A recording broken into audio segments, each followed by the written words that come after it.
ਦੋਹਰਾ ਮੂਕ ਉਚਰੈ ਸ਼ਾਸਤਰ ਖਟ ਪਿੰਗ ਗਿਰਨ ਚੜ ਜਾਏ ਅੰਧ ਲਖੈ ਬਦਰੋ ਸੁਨੈ ਜੋ ਕਾਲ ਕਿਰਪਾ ਕਰਾਏ ਚੌਪਈ ਕਹਾਂ ਬੁੱਧ ਪ੍ਰਭ ਤੁਛ ਹਮਾਰੀ ਬਰਨ ਸਕੈ ਮਹਿਮਾ ਜੋ ਤਿਹਾਰੀ ਹਮ ਨਾ ਸਖਤ ਕਰ ਸਿਫਤ ਤੁਮਾਰੀ ਆਪ ਲਿਹੋ ਤੁਮ ਕਥਾ ਸੁਧਾਰੀ।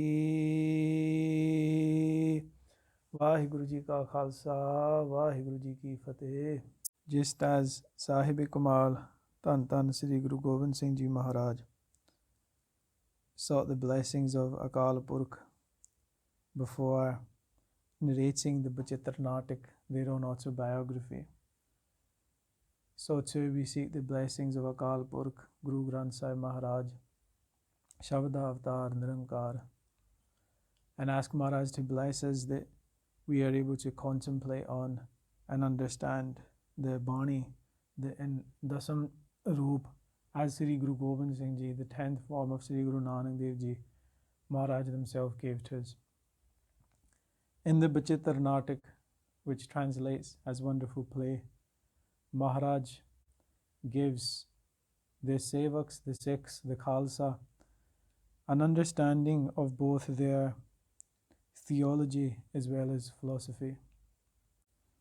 By theology we mean study of the divine, study of God, what is one's understanding on the nature of God and the divine being. And by philosophy we look at matters more fundamental to existence itself, as well as those teachings and principles that form the foundations of our beliefs, as well as actions and behaviors.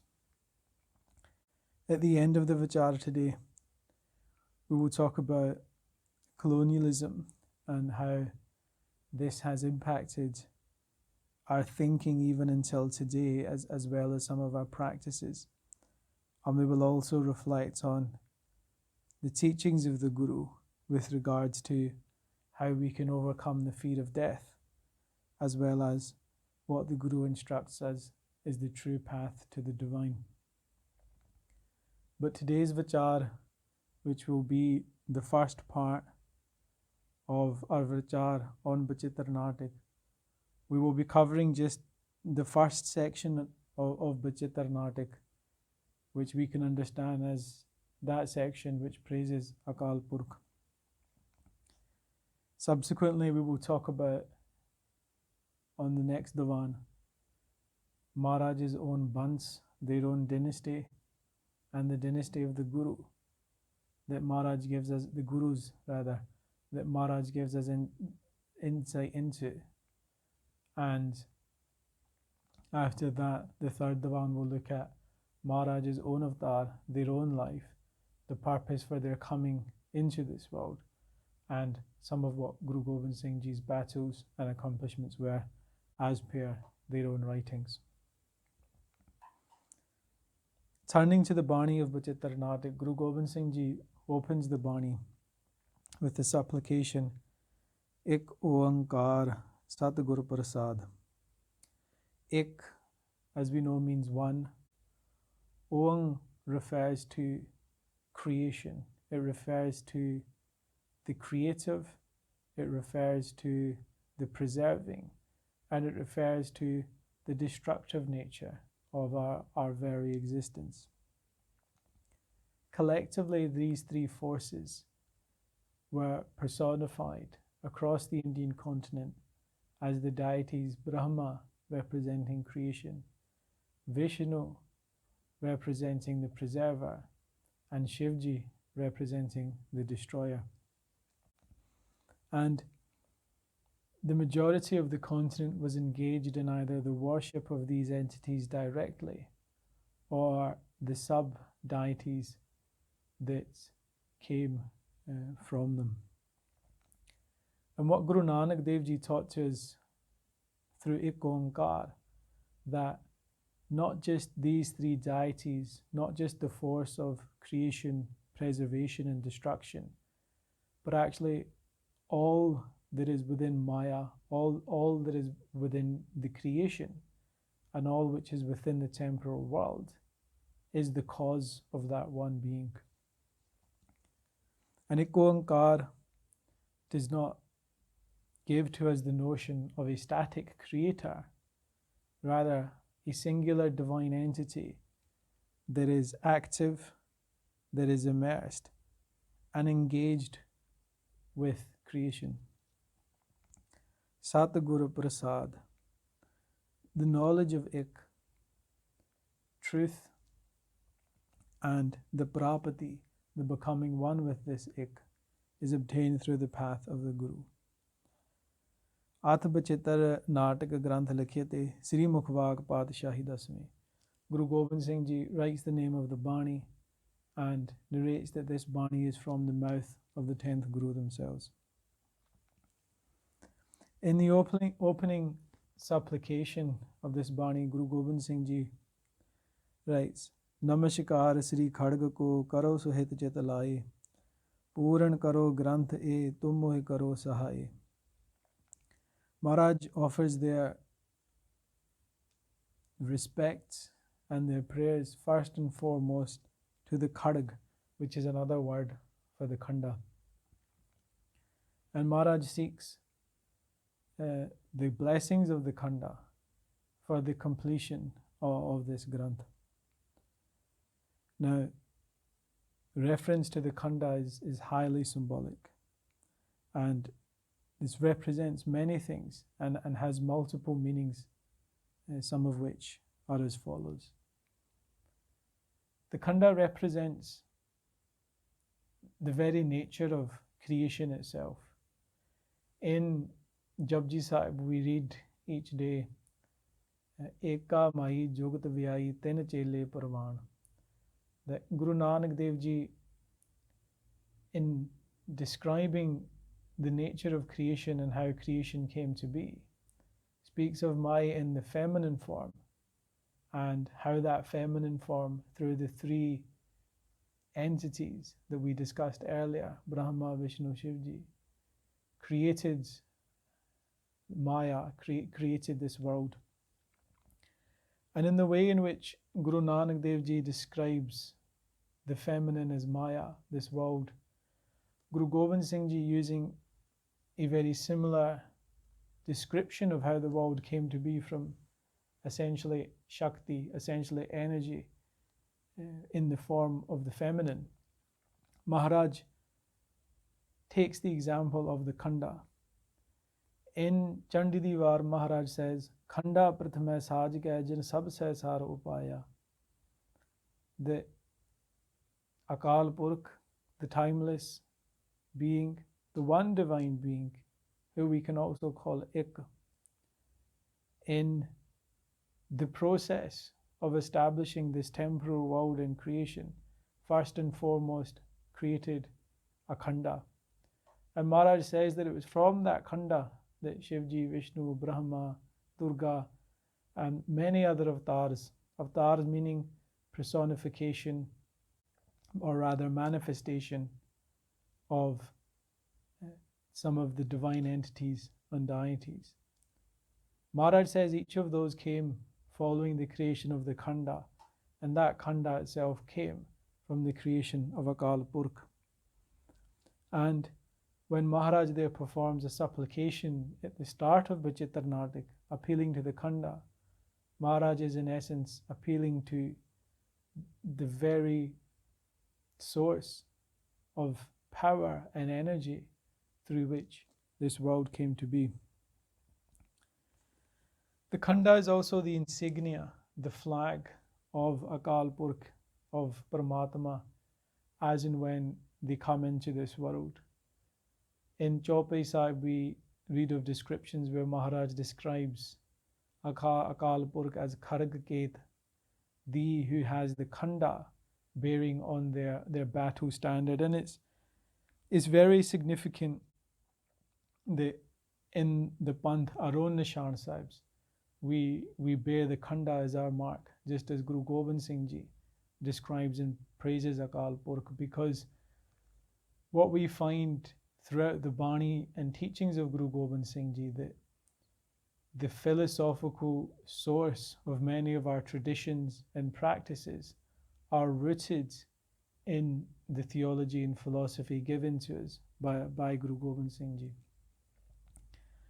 The Khanda also represents the destruction of ignorance and duality, and later in the Vichar I will touch on a Sakhi that sheds further light on this, but the one final understanding of the Khanda that I wanted to touch on was its representation of the game of life and death itself, in that everything that is created is ultimately destroyed, everything that is born ultimately dies, and the two sides of the Khanda as a double-edged sword represents this process of life and death.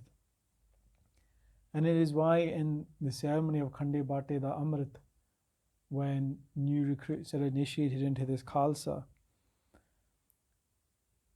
on one hand, one is seen to be drinking death, Kaal, and Sikhs of old used to speak of when one takes Amrit, one is essentially drinking death.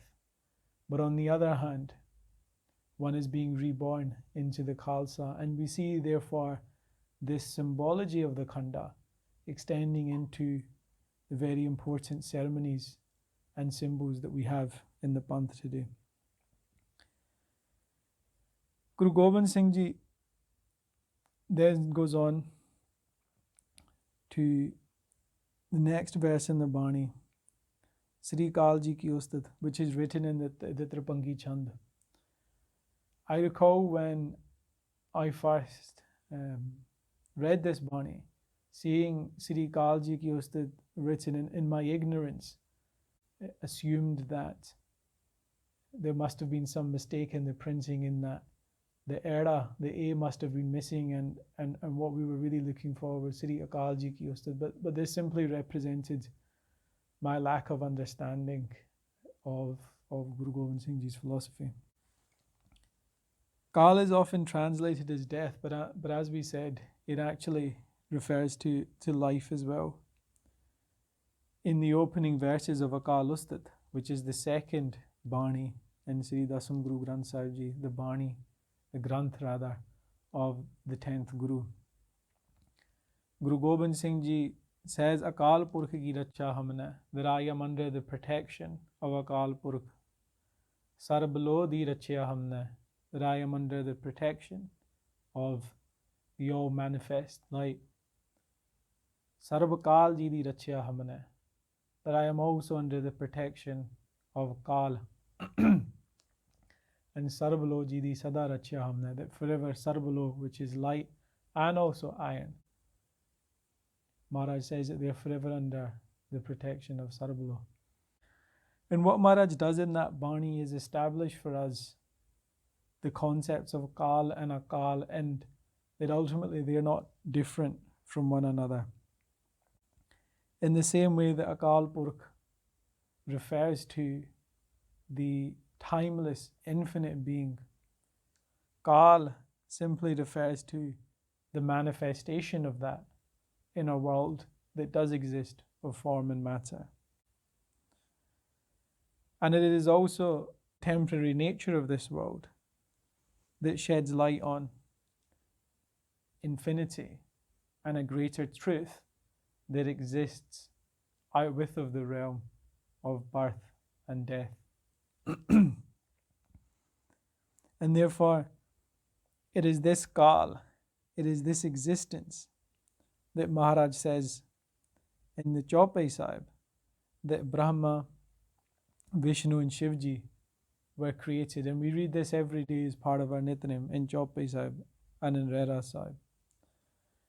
And likewise, in Bachitter Natak, Maharaj talks of Krishna Ji, Sri Ram Avatar, Muhammad, and other avatar and prophets coming into this world through Kaal and leaving this world.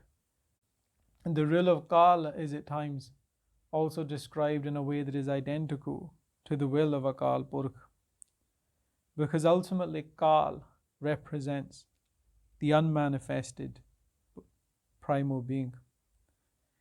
in the way that in which Gurbani teaches us this concept of Ek Onkar, we read and venerate the creative qualities of Paramatma often, as do we do of their qualities that preserve us and sustain us. But destruction is also in the nature of the divine, and this is something often which we stay in ignorance about. Maharaj says that all those that come within this world, including ourselves and all those who have come before us and all those that have come after us, have ultimately left this world as a result of Kaal, as a result of time, as a result of death, as a result of the process of birth and death. The only one thing in amongst the entirety of that is Akaal Purakh. Maharaj says, Aur so Kaal sabhai bas Kaal, ke ek hi Kaal Akaal sada hai. The only Akaal is themselves beyond the confines of Kaal. And so, how does one then elevate themselves from this constant play between creation and destruction? And it is another take on the way in which Guru Granth Sahib Ji describes our attachment within Maya.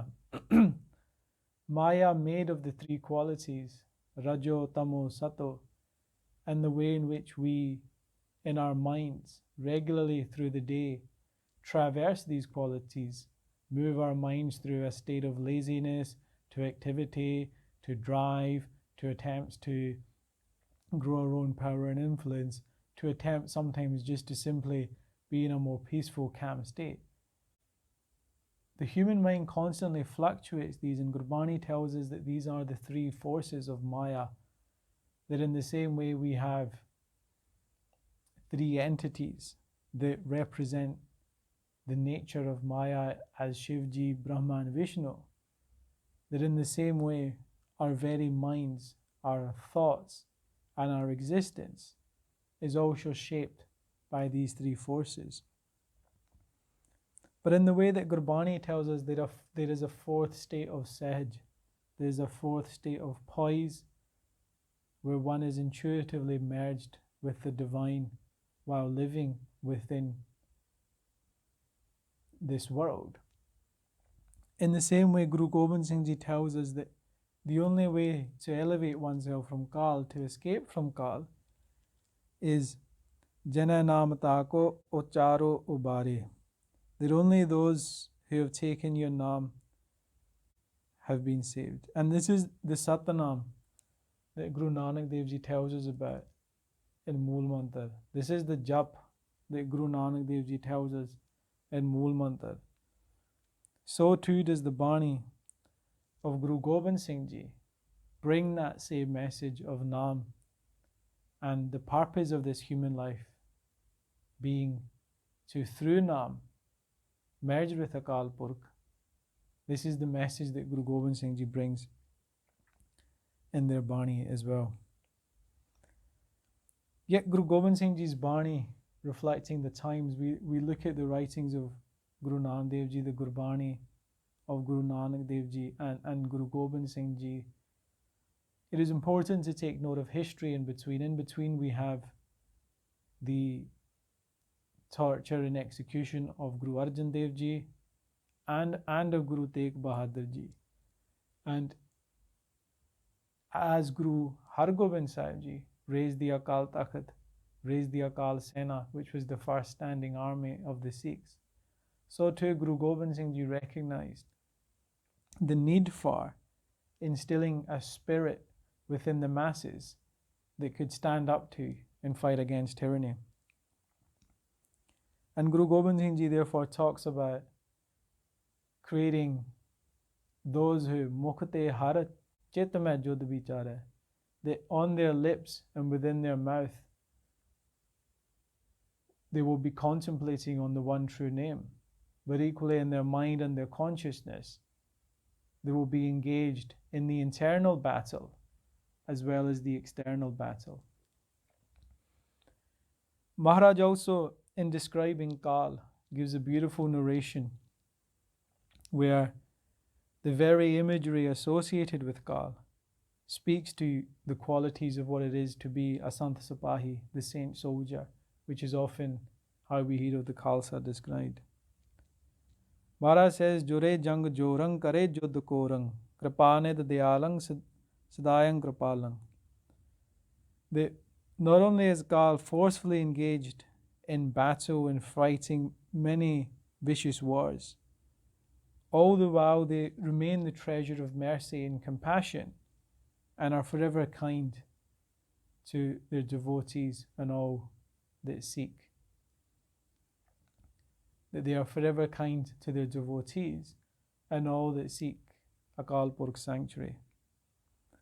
And it is clear from this narration of Kaal that Guru Gobind Singh Ji gives that this example of the warrior who is yet merciful and compassionate is what the Guru wanted to instill within the Sikhs and within the Khalsa during their Guruship. The iconography and the teachings in Dasambani are therefore integral to what it means to be Khalsa. And it, as I said, it is the philosophical source of many of our teachings and practices, but also our very spirit and nature. Not only do the association of the Khalsa to Kaal and Akaal Purakh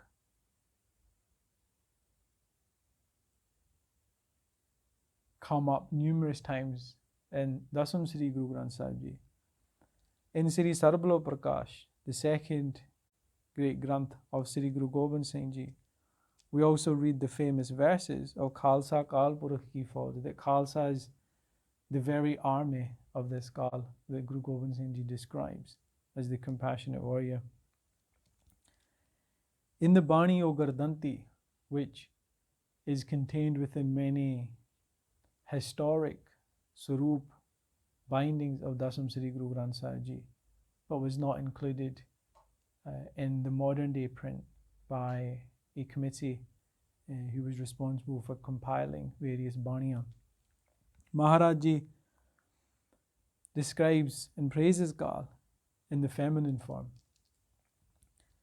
And I want to just touch on the poetry used by Maharaj before moving on, in that they talk of Mukha pasare Kaal ka dant jabave dant panth chalave jagd mein jodh kare tab shant.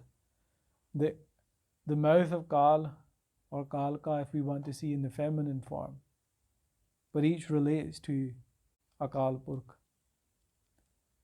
That as the mouth opens to consume the evildoers in this world, so the Panth in this world comes to be, and from a state of conflict and violence will be the bringers of peace into this world. And this is why Guru Gobind Singh Ji opens with Sri Kaal Ji ki Ustat, and the Bani that flows in this short chand, many will be familiar with. Khag khand behandang, khaldal khandang, atran mandang, barbandang, poj dand akhandang, tej prachandang, jot amandang, pan prabhang, sukh santa karanang, durmat daranang, kelbekh harnang asarnang, jai jai jagakarana, shrishth ubaran, mam prataparan, jai tegang. Maharaj praises the Khag, the Khanda, not just as the Khanda which chops the limbs of enemies and destroys vicious armies and tyrants, but as the Khanda that brings about peace to the saints. The Khanda that, as I mentioned, dispels ignorance, durmata. And Maharaj says, Jai Jai, forever may there be victory to the cause of the universe, the preserver and protector of the universe. And Maharaj, in starting off by talking about the death and destruction that the Khanda causes, goes on to then praise it as the very cause. And we see here again the interplay between destruction and creation. And if we want to extend this imagery further into contemporary Sikhi in our Ardas, where we speak of Guru Gobind Singh Ji being the one holding the Khanda in their hand. Khanda ja ke haath mein kalgi so hai sees. So hamri rachya kare gur kalgi tar jagdish. That Guru Gobind Singh Ji, who holds the Khanda in their hand, just as Akaal Purakh holds the Khanda in their hand. That Guru Gobind Singh Ji, who, as you say, har jandu ye keh Vichar kach nahe, that there is no difference between yourself and Akaal Purakh. And as Guru Granth Sahib Ji teaches us that Gur Parameshwar ek hai sab mein rahya sumaye. In that form, Guru Gobind Singh Ji, as the holder of the Khanda and master of the universe, protect us, ye Sikhs.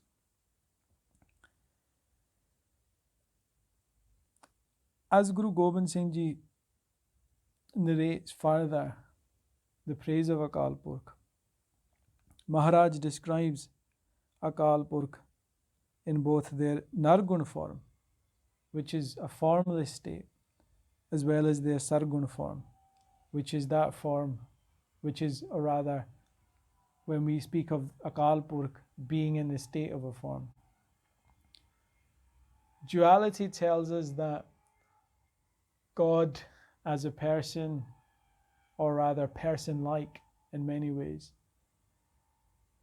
sits out with of this world, maybe watching it passively, but never engaging directly within the world yet. What Gurbani teaches us that each and every molecule within this universe contains within it Hari, the primal being in an all-pervading molecular form, which is the very source of life within each and every one of us. And therefore, whereas Akaal Purakh has no particular form, which Guru Gobind Singh Ji describes in the Jap Sahib, opening of the Jap Sahib, the opening verses of Jap Sahib, Guru Gobind Singh Ji then describes numerous forms of that same formless being. In the same way, in Guru Granth Sahib Ji, where we refer to the divine being as Nirankar, the without form, we also read Gurbani, where Akaal Purakh are praised in numerous forms, whether that be Khoob teri pagdi mithe tere bol, or whether that be the form which was taken to preserve Prahlad Bhagat, which was a form described as being of half man, half lion, Narsingh Avatar.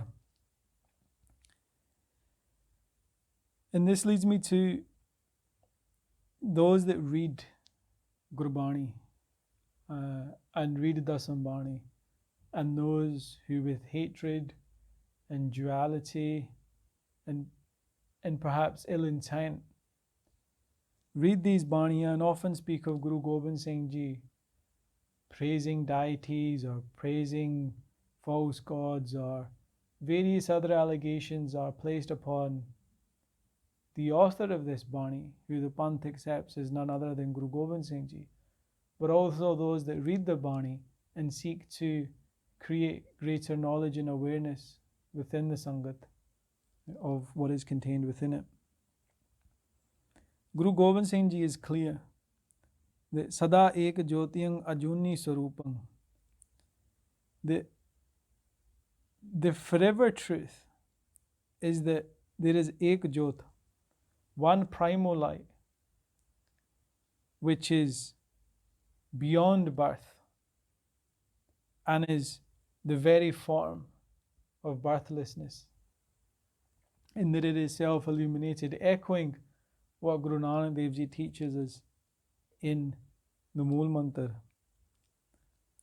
And to those that say that in praising the vicious or destructive or what we might call dark forms of the divine, that Guru Gobind Singh Ji in fact is praising Shivji, Maharaj in their Bani makes it clear that Mahadev Devang Mahapoop Poopang, that this Ek, this one, is in fact the Dev of Mahadev, is in fact the God of Shivji and the prime amongst chiefs.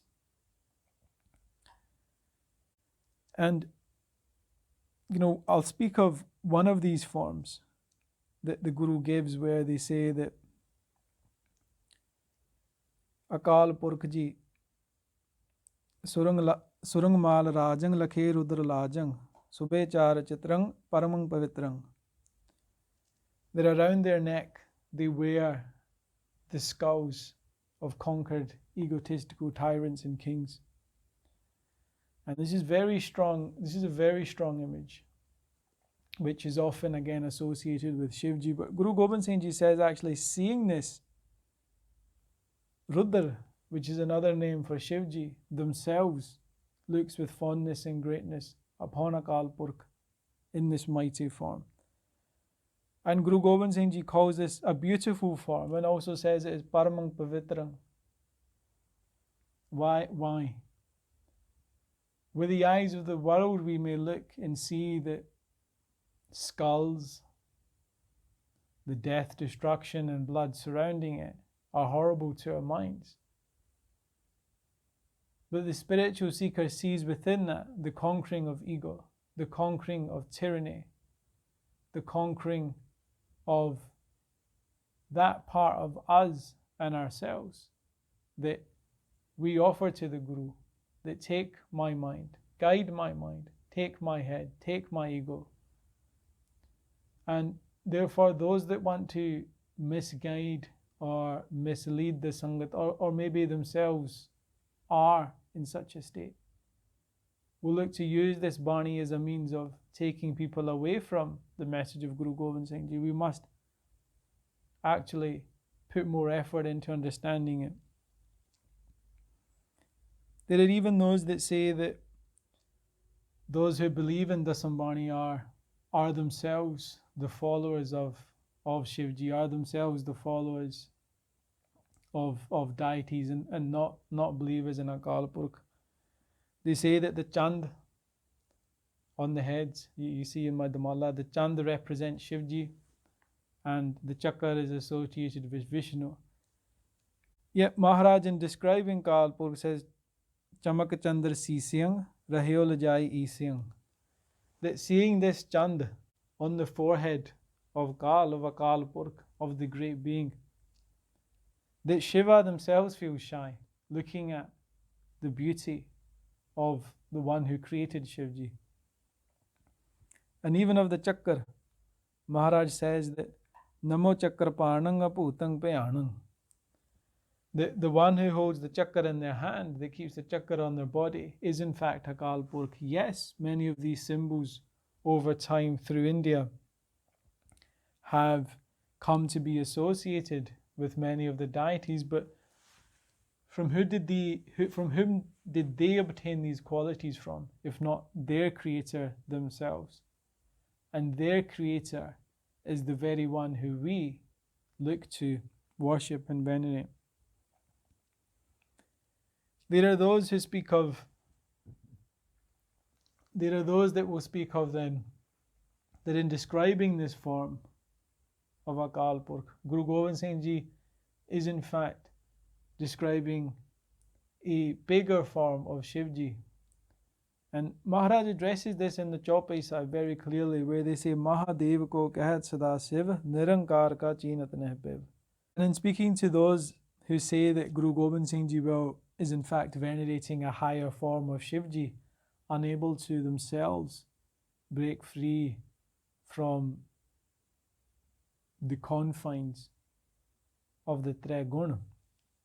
Maharaj says that Mahadev ko kahat sada Siva, that calling Mahadev, calling Shivji, the eternal being, because even Shiv is a name for the eternal being, and Sada means eternal, that to take Mahadev as Sada Shiv, one loses sense of Nirankar, of the formless. And therefore, Guru Gobind Singh Ji, in describing the forms that Paramatma takes in its creation, plays between describing these forms in magnificent ways to referring to Akaal Purakh again as the formless, so that there is no duality. There is no duality between the divinity which transcends our existence to this existence which is a product of, contained within, and governed by that same divine being. Nirankar. Maharaj elaborates further on the forms. Maharaj says,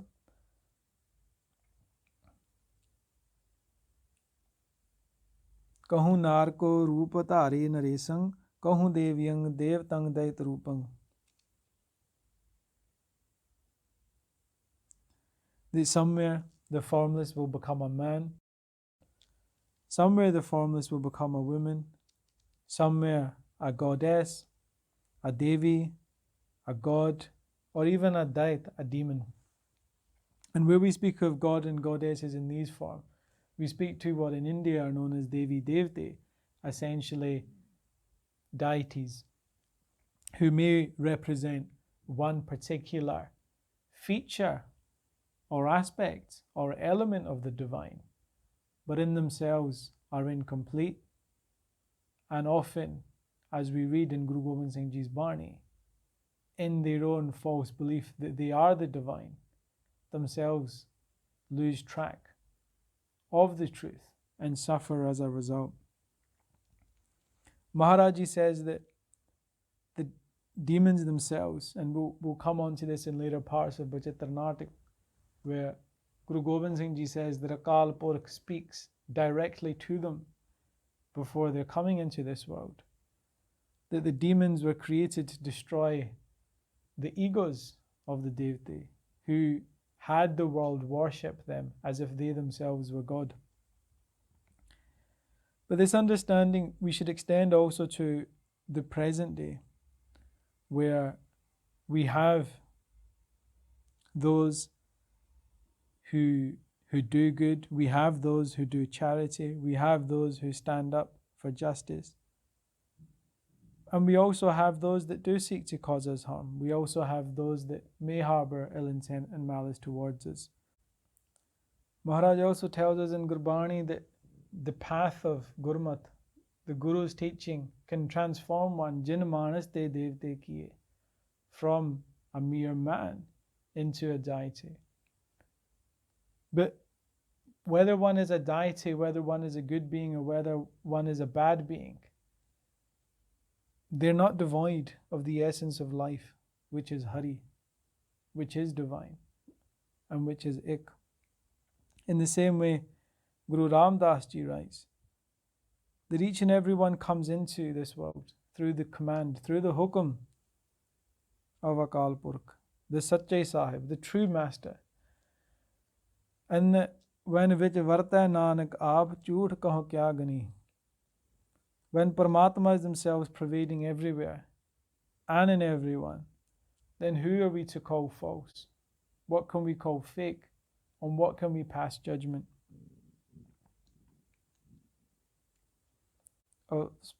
In further describing Nirankar, Maharaj speaks of how they come into this world sometimes as a hunter, and other times as a deer that may be being hunted. Sometimes they're a yogi, sometimes they're a musician. But despite taking all of these forms, the essence and the nature of Nirankar, which is to be one, doesn't change. Although they may take many forms, They are not confined or limited to one particular form. And Maharaj Ji tells us, so Ad Ant Ekyang Tare Swarup Anekyang, that despite taking many forms, Akaal Purakh remains one from the beginning to the end. And Ad Sach, Jugad Sach, Happy Sach, Nanak Hosi Pi Sach will always remain one, even when in describing these various forms, as I mentioned earlier, Guru Gobind Singh Ji presents the Khalsa, presents the Sikhs at the time with Gurbani that gives a perspective which is there to gear one towards engaging in righteous warfare, which is there to motivate and inspire one to stand up to tyrants, is there to motivate one to overcome the fear of death, as well as duality within their own mind. And in the same way that one could potentially say that in Gurbani of Guru Granth Sahib Ji Maharaj, which is very shant, where Maharaj Ji talks about the beautiful aspects of Akaal Purakh, of Bhagati, and how we become one with them. The Bani of Guru Gobind Singh Ji gives another side to that very spectrum. In the same way at the start we said Ek Oankar represents, in the same way we said Ek Oankar represents creation, preservation and destruction. The Bani of Dasam, in giving details of that as the avatar, tells us of how that preservation is done and tells us how that destruction is done and the forms which Akaal Purakh takes in the process of that destruction. And in that I want to draw parallels on descriptions of Akaal Purakh in Guru Granth Sahib Ji, where there are many, as well as Dasam, where there are also many. Guru Nanak Dev Ji writes of a vision and darshan of Akaal Purakh they had, where Tere banke loin dant rasala. Guru Nanak Dev Ji says that your eyes are beautiful and as are your teeth, and that they bring delight. Guru Gobind Singh Ji gives another form where in fact they describe scary looking teeth, a scary looking form that doesn't bring delight but brings fear to the tyrants. Whereas one of these images brings joy to the saints, the other strikes fear in the minds of the tyrants. And Maharaj Ji expands then on this. Maharaj Ji then expands on the praise of the timeless being in forms that are intricately one could associate with that which is dark. Maharaj Ji says, Kat Padav Mas ki jaan subang tan savre ravre yang hulsang. So too in the month of Bhaddo, which falls around August, that in that heat when dark clouds come, they seem magnificent. In the same manner, your dark body has a beautiful glow to it. How often do we speak of darkness having a glow? And if we wanted to delve further into the meanings of this poetry, we could even take that in the way that in Bhaddo, when the clouds come, they bring relief from the burning heat. So too the dark flow of the divine, relief from the heat of despair. It is not that what Guru Gobind Singh Ji is saying is contradictory to what Guru Nanak Dev Ji is saying. We've already established that the divine has numerous forms. But Guru Gobind Singh Ji is deliberately trying to break down the barriers in our own mind by using these images. They are trying to break down that ignorance that on one hand we say Akaal Purakh is Sarva Vyapak, all pervading, but on the other hand we cannot recognize within images or writings or poetry that maybe we do not resonate with straight away or we have not been exposed to. When these barriers are broken down, not only are we able to see Paramatma in everyone and everything, one can see Paramatma in their own children, their own parents, their own friends, but equally those who may seek to cause us harm, those who may harbor enmity, resentment, or complain against us. Within each and every one is that one light. I said earlier we would reflect on how colonialism has impacted our narrative and an understanding of this Gurbani and the imagery contained within it. Many that may be familiar with Indic traditions will see clear parallels in some of the Gurbani quoted to those in East India and Calcutta who may worship Kali, or those who may worship Akaal Purakh of Benares, Akaal Purakh being a ferocious form of Shivji. I think from the discussion earlier we've addressed those who say that Bachitter Natak is praising these deities and think we need to move on to understanding why this trouble in our understanding and ignorance prevails. Colonialists were active in their attempts to suppress narratives and imagery which shed light on God in a way that one may perceive as being in a dark form. And we know this now. There is ample evidence in history for this now, in how these colonial efforts impacted other traditions and religions. But I feel in our own Panth, we perhaps have not had that conversation as honestly as might be of benefit to us. There were numerous reasons why colonialists sought to object to such understandings of the divine. Firstly, they were out of sync with the European values that they themselves possessed, and also their understanding of a dual universe where essentially all that was good had to do with God and heaven, and all that was bad was a product of Satan and hell.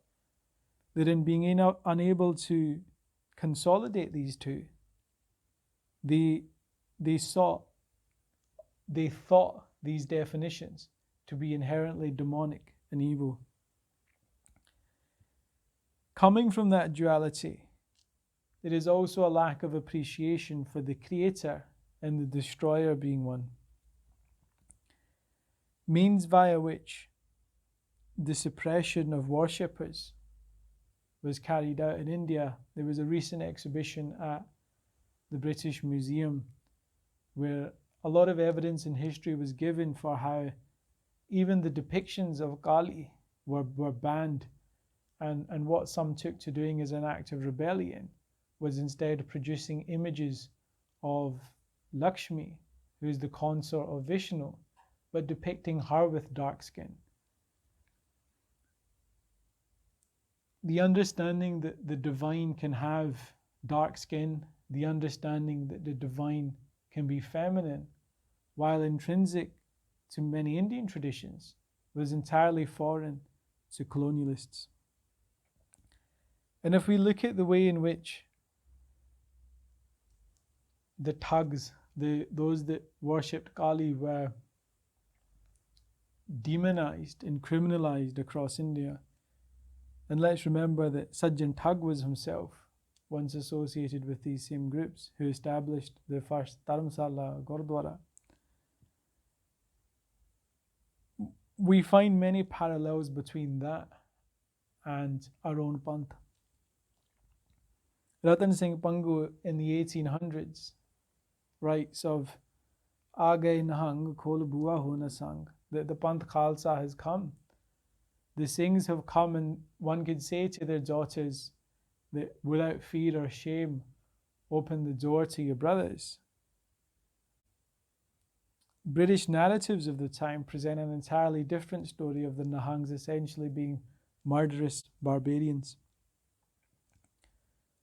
Our own writings we can no longer understand because our minds have been penetrated with the might man's understanding of God. And I say this in a deliberate way because we're looking around the world at other communities and seeing the ways in which white supremacy, white values, or Christian values have been imposed upon populations and civilizations. But again, we've not had that conversation in a meaningful way in our own panth to look at how our judgment, our actions, our practices are being misunderstood or, in fact, erased from history itself.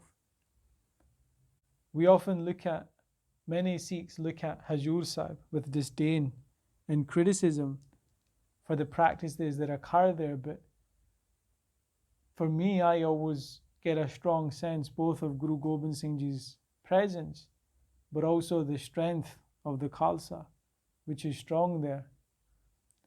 Throughout India in 1984, where there was not just riots and massacres, but acts of genocide and ethnic cleansing of Sikhs, no such act took place in Hazur Sahib, where each Singh still worships and carries a talwar, a sword, where Dasam Bani is read every day, where his teachings are accepted and adopted. The Khalsa has an entirely different complex to, say, Punjab or other parts of India and where the Sikh diaspora reside, where some reject Dasam Bani entirely. As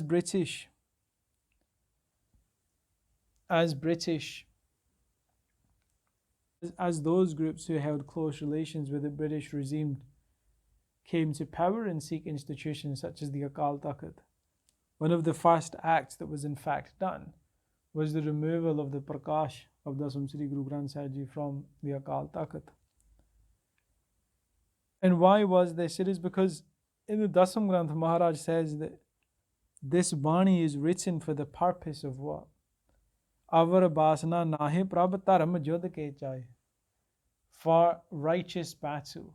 The Khalsa Ji, where there is evil, that is where the Khalsa must stand, in defense of the poor, in defense of the meek. And this teaching lent itself naturally to the fight against tyranny, whether that came in the form of the Mughal Empire, whether that was the Pahari Raje, whether that was invaders from Afghanistan, or whether that was the British themselves. Remember, the Sikh Empire withstood the British Raj for 100 years or so after other parts of India had already started to be conquered.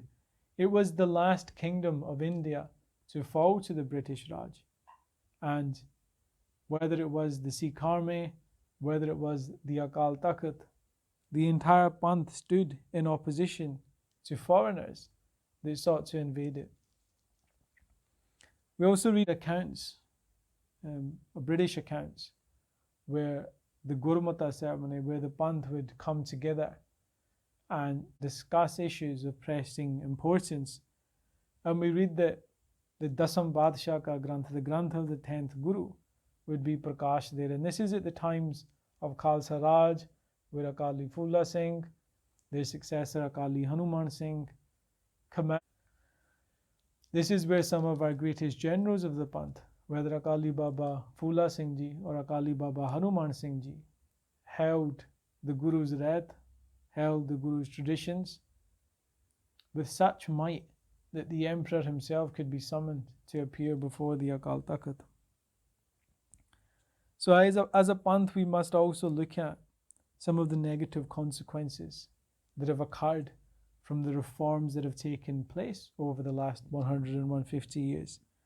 And also consider where interests harbouring malice or ill intent towards the Panth played a hand in some of these reforms and as they took place. I said at the start that we would finish by talking about how the fear of death can be overcome. Maharaj says that all whether it was Ram, Krishna, Narsingh, Muhammad, all the prophets who have come into the world have ultimately left. That all those who came into the world were conquered by Kaal.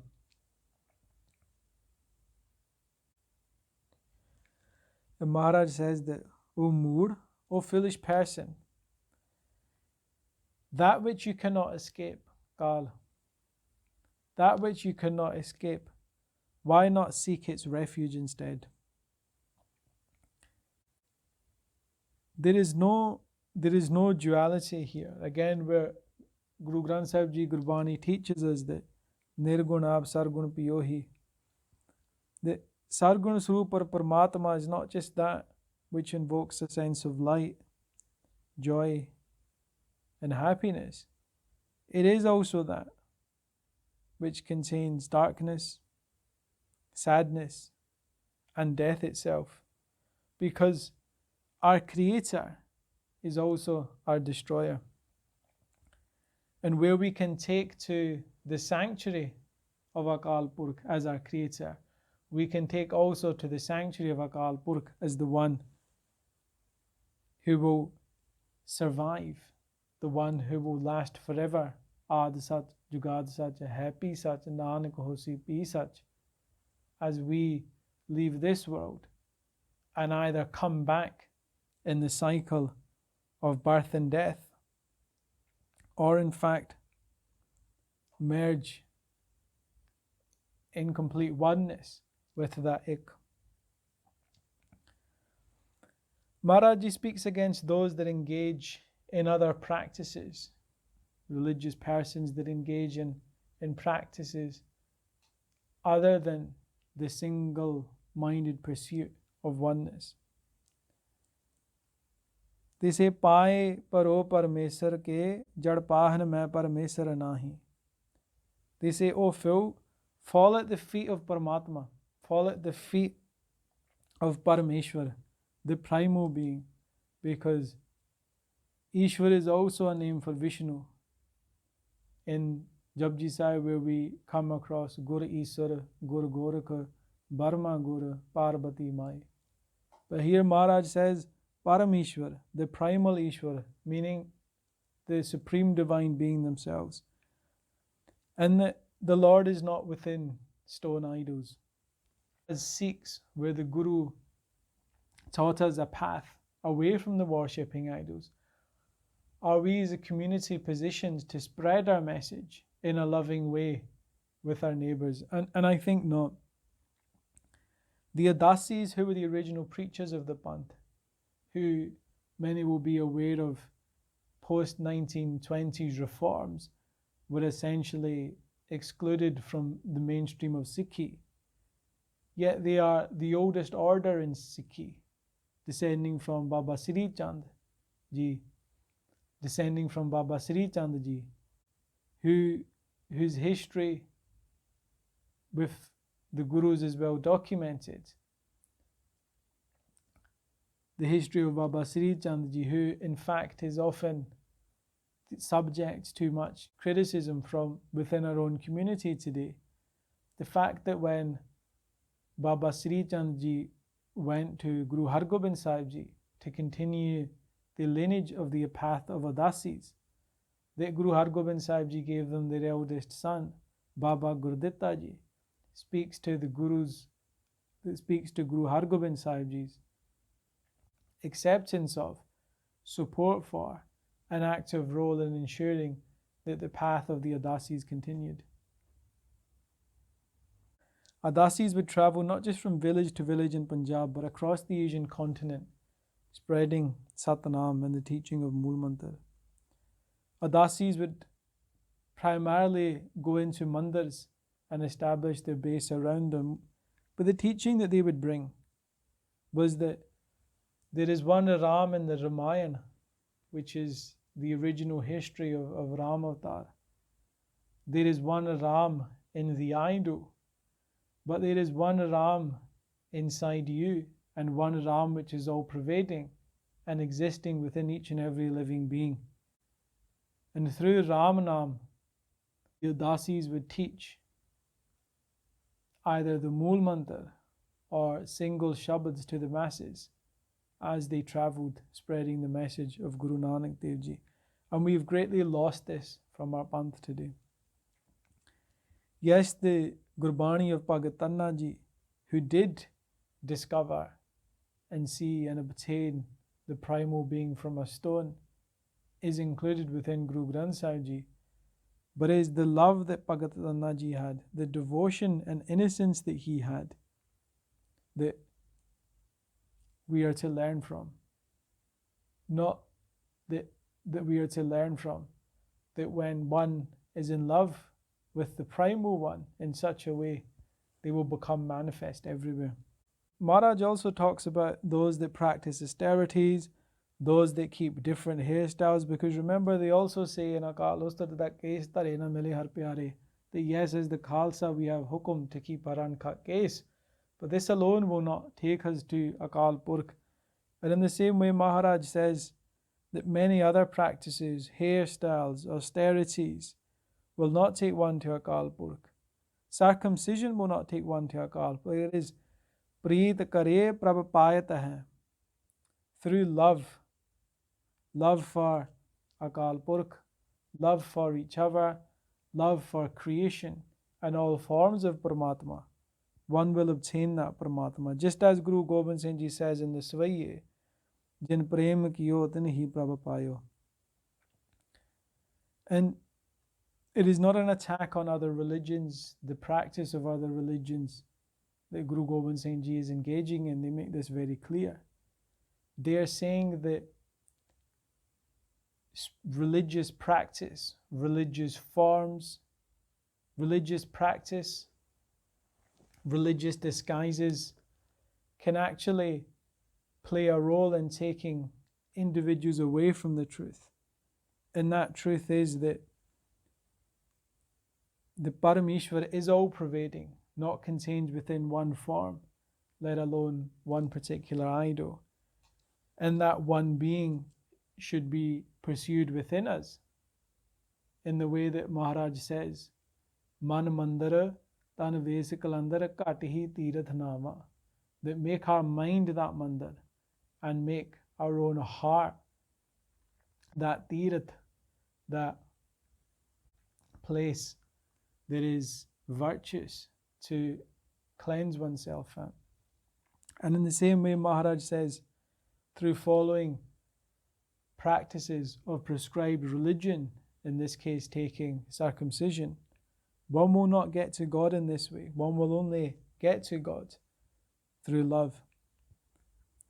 And it is not a different God, it is not a different truth, it is not a different reality that exists for the Hindu, the Muslim or the Khalsa.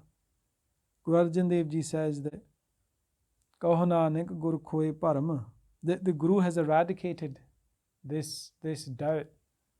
And Eko Aloho Par Brahma, the Allah of the Muslims, and Par Brahma. Par Brahma refers to the primal truth, the primal unmanifest form of the divine being that we seek to become one in. And Allah, who the Muslim in taking Allah's various names seeks to obtain, is the same as that Par Brahma. I mentioned that I would touch on a story of how the Khanda eradicates duality, and where Guru Gobind Singh Ji praises various forms of Akaal Purakh, Maharaj also makes it clear that Nirankar is that primal form, that it is that oneness that we seek to pursue, and that all duality that exists we must seek to eradicate. Ramakrishna was a saint from West Bengal who was a devotee of Kali Mata. Famously, from a young age, whenever he closed his eyes or whenever he went to the mandir, he would have darshan, visits from Kali Mata in the physical form. In his meditations, he would stay immersed within a state of trance. Totapuri, who was a sannyasi saint from Punjab, visited Ramakrishna and initiated him into the path of Advaita, non-duality. Ramakrishna first sought the guidance and blessing from his Isht, from his who and what he worshipped, Kali Mata, to be initiated into this path. And Totapuri's only interest was, and that of the philosophical approaches of Dvaita, is everything is one. As a sannyasi Sadhu, Totapuri told Ramakrishna that he must remove the form of Kali Mata from his mind. Kali Mata would come to him again and again, taking him into a trance that he was unable to pass. Totapuri told Ramakrishna that within his consciousness, within his mind, he must conjure up a Khanda and use that Khanda, the Gyan Kharg, the sword of knowledge, to cut that very image of the deity which has become the obstacle and barrier between yourself and your ability to obtain complete oneness. He did as he was instructed to do, and when he was able to remove that image of Kali Mata from within his mind, he went into the stage of Nirvikalpa Samadhi, which is one of the ultimate spiritual stages that one can obtain, where their sense of self ceases to exist and they merge entirely within oneness and Brahm, the formless being. And he stayed in this state for 6 days. If we look at the teachings of Gurbani, where Guru Gobind Singh Ji talks about various forms, great and mighty, good and evil, in this world, yet taking us back to that one true path. The Guru, whether as the Bani of Guru Gobind Singh Ji, the Bani of Tan Tan Sahib Sri Guru Granth Sahib Ji, seeks to take us to this place of singularity from very start to very finish. Because all Gurbani starts from Ik and ultimately seeks to instruct and guide us in this human life such that we are able to merge with Ik. So Sad Sangat Ji, please forgive me for any mistakes that I have made. At this point we will conclude today's Vichar, and next time we will talk about the next section in Bachitter Natak, where Maharaj goes on to give the history of their own royal dynasty and an account of creation. And after that, as I mentioned, we will talk about Maharaj's own coming into this world and the reason for doing so. Vaheguru Ji Dohra Sagal Dwar Ko Chhad Ke Gahyo Tuharo Dwar Bahe Gahe Ki Laaj Yas Gobindas Tuhar Gaj ke Jakare Gajave Nialo Jave Sahib Sri Guru Gobind Singh Ji Nu Pave Nialo Jave Sat Sri Akaal Vaheguru Ji Ka Khalsa Vaheguru Ji Ki Fateh.